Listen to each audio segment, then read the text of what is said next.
आणखी एक मोठी बातमी आहे। शपथविधीनंतर आज पहिली मंत्रिमंडळाची बैठक होणार असल्याची माहिती विश्वसनीय सूत्रांनी लोकशाही मराठीला दिली आहे। तर शपथविधी होईल संध्याकाळी आणि त्याच्यानंतर लगेचच मंत्रिमंडळाची बैठक सुद्धा होणार आहे। पहिली मंत्रिमंडळाची बैठक असेल, त्यामुळे आता महायुती सरकारला हे प्रचंड बहुमत मिळाल्यानंतर होणारी जी पहिली मंत्रिमंडळाची बैठक असेल, त्याच्यामध्ये नेमके कोणते निर्णय घेतले जाणार याविषयी लोकांमध्ये उत्सुकता आहे।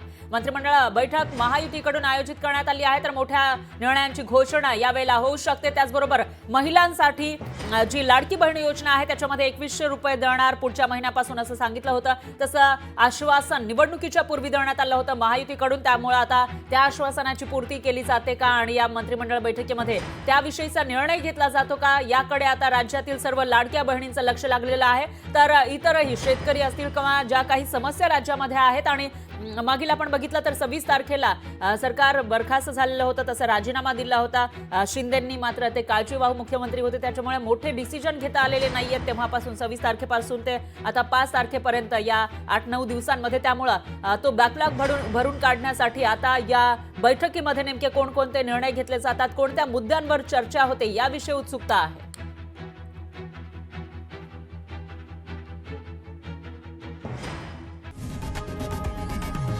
लोकशाही मराठी ऐका, पहा, जागरूक रहा।